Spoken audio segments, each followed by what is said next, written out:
Ray tell us a little bit about herself and about the type of art she's going to show us tonight. Okay, Ray. Well, I'm Gray Wood, like she said. I'm originally from Greenville. I've recently, in the past 5 or 6 years, my husband and I moved to Washington, and that's where I got involved with Riverwalk Gallery Room Artists. I'm a dental hygienist by trade, so that probably helps with my fine motor skills with doing these small dots. But I've always enjoyed art. I've always done different things through the years, but this has really become my love. So about 6 years ago, I was looking on Pinterest, and I don't know about you guys, but we're all famous for looking at Pinterest and pinning stuff that we never do. We never cook, we never, follow up on. But I kept seeing these videos, and they weren't tutorials, they were actually videos of people dotting. And I was mesmerized by it. I don't sleep well, so I started noticing if I watched them dot, it actually helped relax me and put me to sleep. So my husband would make fun of me because I'd say, okay, I think I'm gonna go into bed, I'm gonna watch some dotting videos before I go to sleep. So I watched and I just thought, that is so beautiful. I love color, I love texture, and I love the patterns. So I started looking at tutorials, and I started seeing these wonderful artists from all over the country and actually all over the world, but mostly the ones in the United States I followed. And I started watching how they dotted and all the different things they used. And then at that point, it was just becoming popular. So they didn't have all these tools that we can get on Amazon and all of these things. So they used crochet needles because they're different sizes. So I really didn't want to invest. I wasn't really sure that I was going to be able to do it, but I finally found some on Amazon. I ordered a small kit. I picked up some small canvases, and I had tons of paint at home. I thought I'll try that. Well, these tutorials, I don't follow directions well, so I watched and thought, okay, well, I can do this. And so I would go up into my craft room and I would start to paint and realized it's a little bit harder than I thought it was gonna be, but I was determined. And so I kept on and started figuring out, the paints, the tools, the way to keep my pattern balanced. So that's where I am now 6 years later. So these are some of my pieces. These are some of my original pieces. This piece, is really special to me. It's the first piece I ever did where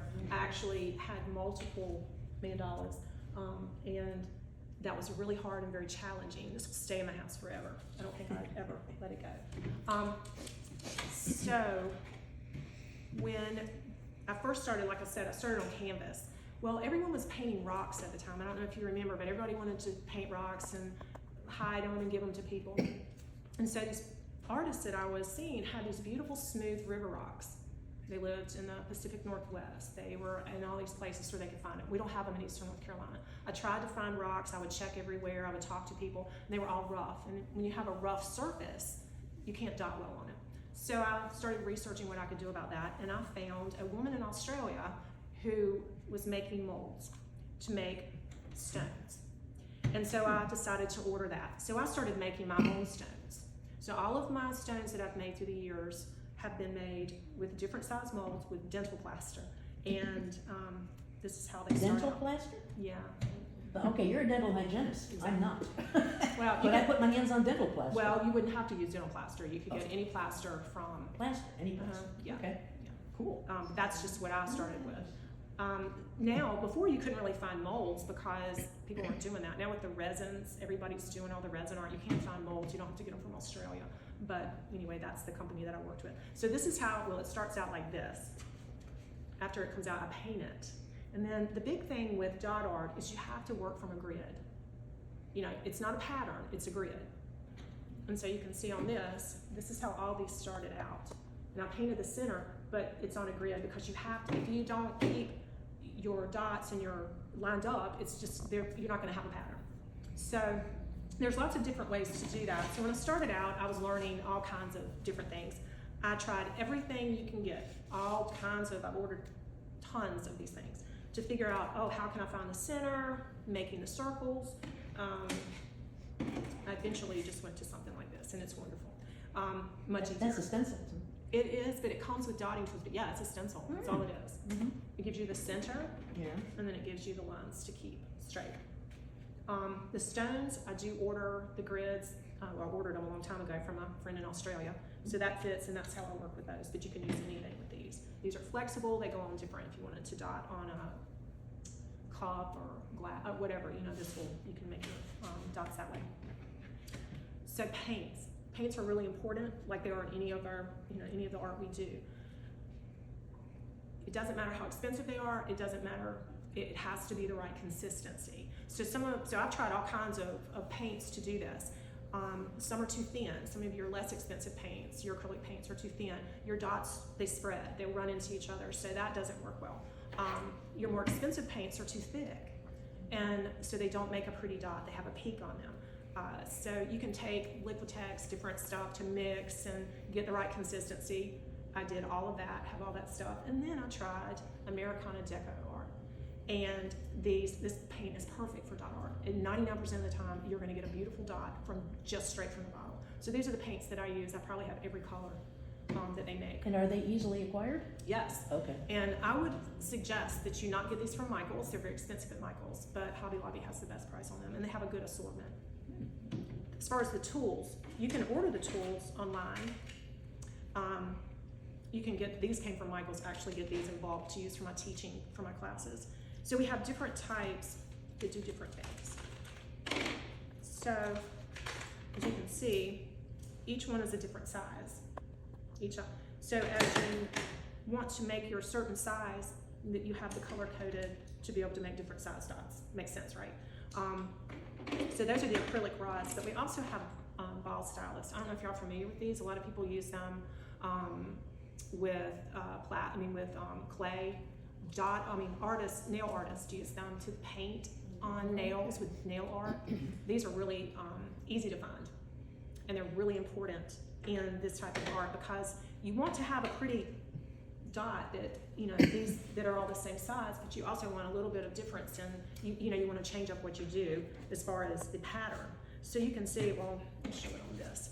So the dotting stylists are used to create a larger dot going to a smaller dot, and we call that walking the dots. You just dip it once and you walk it around, and it'll decrease in size. So these are the different tools. Now the tools I use are a little bit more expensive. I got these after trying all these other ones, and I like these because they're a different size on each end.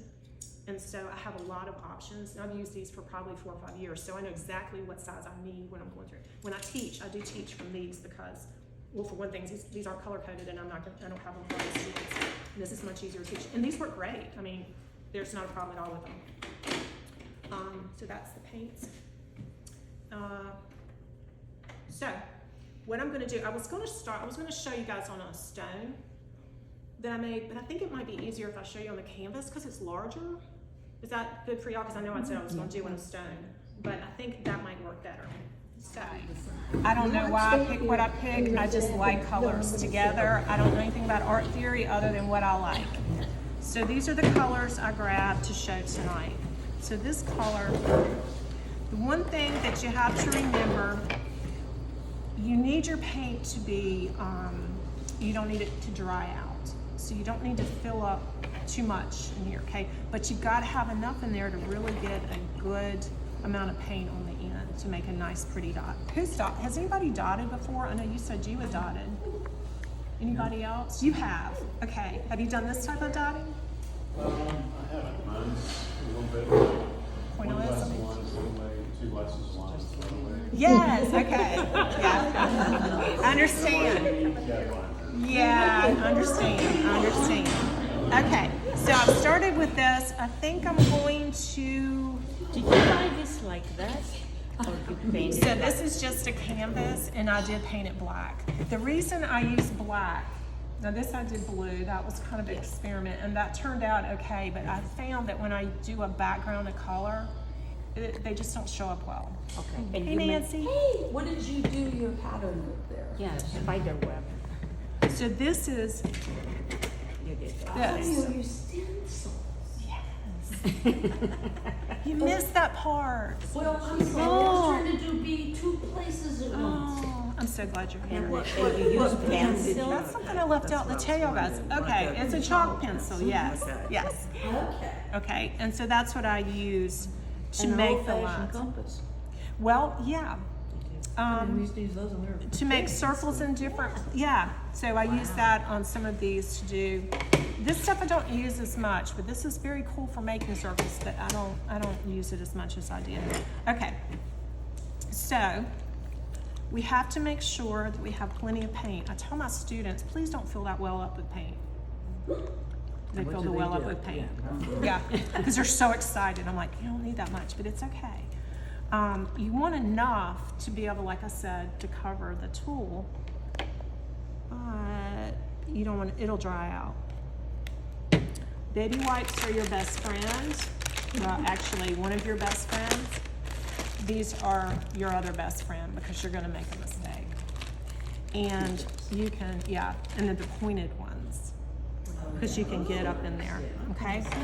So, what you have to, so, okay, when we're looking at this grid, and we start our pattern, we're gonna take dots around the center, okay?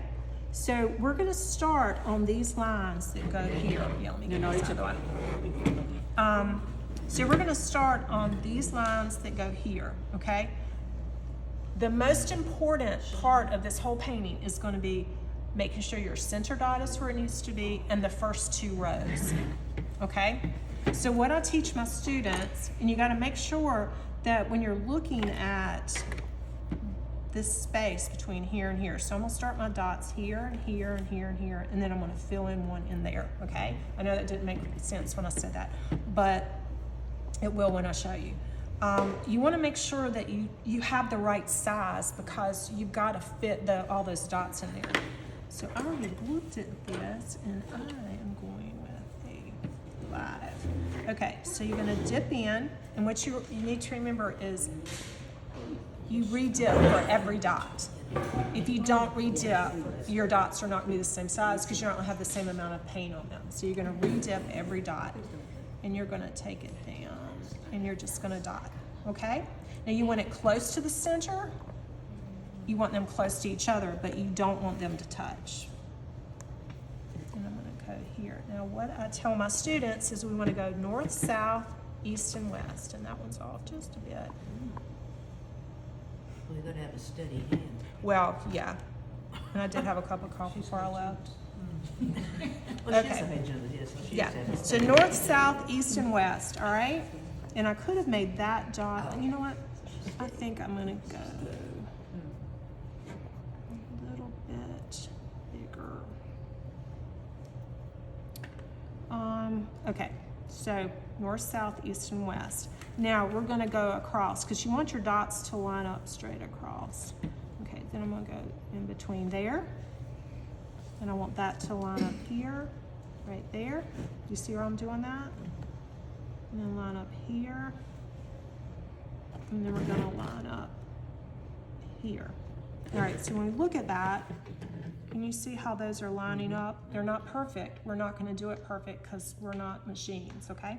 But we want it close enough so as we go through, like that one's off just a little bit, but it's okay. Only you will know that when it's finished. Exactly. Okay, so I have more space in here. So what I'm gonna do is I'm gonna put another dot in between. Now, if I'd made bigger dots, you wouldn't do that because they would run together, okay? The dots would be closer together. So I'm just gonna take, and I'm gonna go in here, and I'm gonna go all the way around and fill those in. Now you're gonna take the space in between, okay? And remember, I do not have a pattern, I am just dotting. In between. Now, if you'll notice, I am not pushing this down. It's more like you're kissing the canvas. Just kiss the canvas. Otherwise, if you push it down, you spread the paint out and you don't get a nice dome on your dot. So what if your dots don't match the same size? Like when you're learning, I mean, it's hard to make See, that them one's the a little same. close. Practice. So, you see, now I got that a little bit close because that dot is off. So, this is a good teaching opportunity. So do you let it drip? Because one demo I saw, they just took it down and just let it drip on to make it. So this right here, this dot, you see how it's off just a little bit? You see how close that is? Okay, teaching moment, I'm not gonna do anything with it. What I would normally do is I would get a Q-tip and I would remove that and fix that. But I'm not gonna do that tonight. When you're touching the wet paint with a Q-tip, doesn't it tend to smudge or smear? So you're going to use a lot of these. You would go in and you would roll it. Get it Ah, off. Now, okay. if you get it when it's wet, most of the time you can get it up. Okay. As long as sometimes you can't get it completely up, but you get it smooth enough and you can go back and touch it up with some black paint and then go back and dye. Ah, okay. There's lots of ways to fix stuff. Because you're gonna make tons of mistakes. I mean, you know, that's what I did. So y'all see? Now you were asking about how hard okay, I don't drip, but it is a very light, kissing the can. I want to give y'all some, do y'all want to try? Does anybody want to try that? To see that's, because I'll be glad to let y'all try if anybody wants to. I'll pull out a piece of paper and y'all can see if you want to do that in a little while. So, all right, so we need another color. Let's see what I'm going to do here.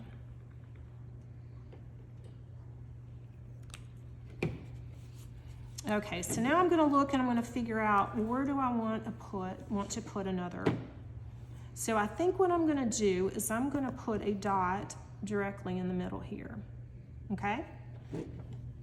So I've got a lot of space. That's too big. That is a size 12. So let's go with an 11. And I'm going to put a dot in between there. Okay? We're going to go in there. Now, you got to make sure you have enough paint, and you look at the tip. You see where I have the paint on there? It's like a little nipple on there. See how much paint I put on there? There you go. See, Yeah. your ends are flat. The ones I saw are rounded. The what? There was a dotting kit on Amazon, that tool that was rounded. You have one that's round.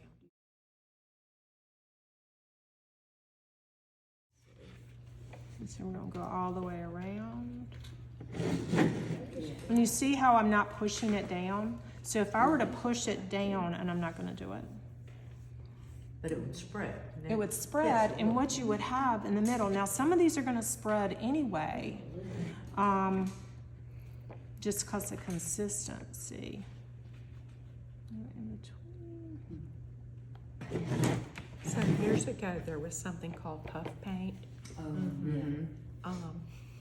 Yeah, that you would do on like sweatshirts. I remember doing that.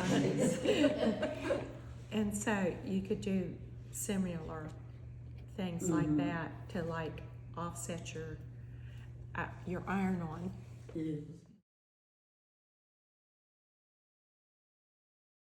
So see how I put the dot on the top? Okay, you gotta make sure that when you put that dot, now if you're on a line, you have the line to help you. But if you don't, you've gotta line it up so you're centered. Don't just start doing it without turning your canvas or whatever you're working on, because I promise you that dot is not gonna be at the top when you do that. It's an interesting red. Okay, so I'm gonna start here, and I'm gonna line it up, and I'm gonna put a dot there. And you see it's not gonna be lined up with that dot because that one's wrong. Plus, it's hard. I know. It's the little redheaded stepchild. Mm-hmm. There's Waldo. You see how I'm lining those up? Dots look like they're on top. If they're not, you're They gonna look fix them. Great It's to me. getting so pretty, yeah. So now we're gonna walk the dots. So when you put, so this dot has gotta be bigger. You want it to be bigger, otherwise it's not gonna look right. And you also want to take these dots and hug that larger dot. If you don't, it's just gonna look random. It's not gonna look like it's part of this petal, okay? So I'm gonna take the smaller end. These have two different, I'll use the bigger end, now I'm gonna use the smaller end. And I'm going to go right down here, can y'all see? And I'm gonna walk them down. Oh yeah, did you see how I did that? Oh, Yeah, wow. isn't that something? 'Cause So the amount of they paint go, diminishes. gradually. Did them around. Gradually goes down smaller. Yeah, it's so fine. Now what you don't wanna do, if you have a really large area,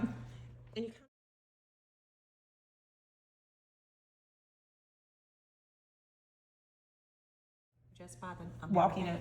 It's just by redotting. So Okay. you're redotting each time. That's why you have to, if you want dots to be the same size, you have to redip every dot each time. Gotcha. If you want them to decrease in size, then you're going to only dip once, okay? Because the amount of paint gets less and less. Yeah, and I was going to say, you do one side, but how do you do the other side? Hold on.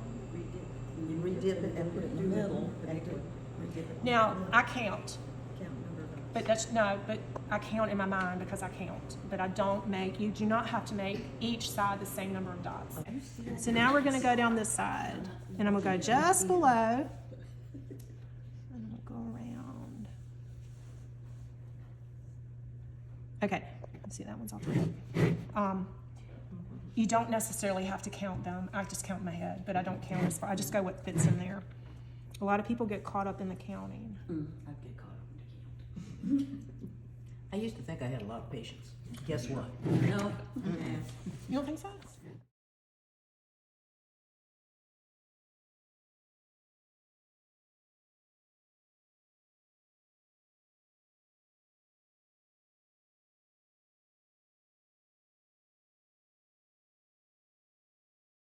A little bit bigger to start. So I'm gonna go right above.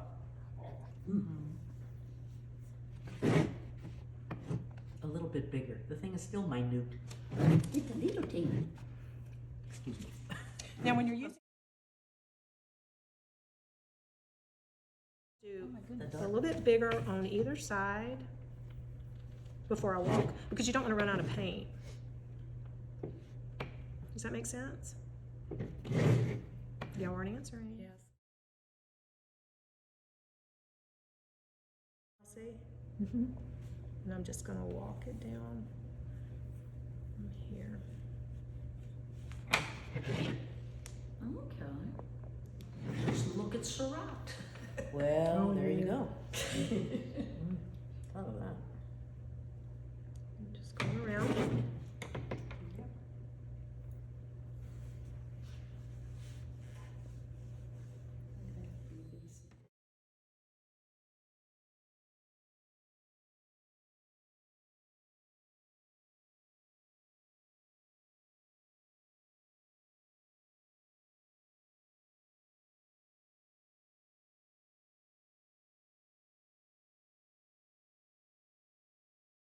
I saw something. Edge.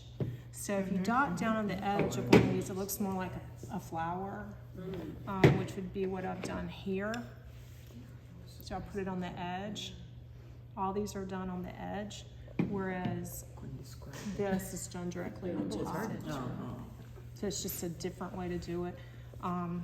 So if I wanted to, like for this, let's do this. I'll turn it where y'all can see it too.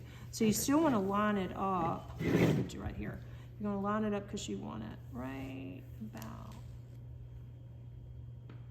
there. So you see how I did that? It's a little bit big. Oh, I'm dipping that. Did y'all see where I did that? This is gonna affect your. Remember, Gray, only you would know the difference.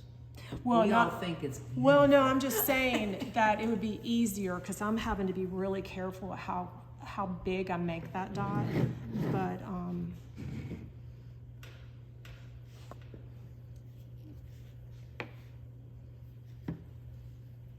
just gonna dot right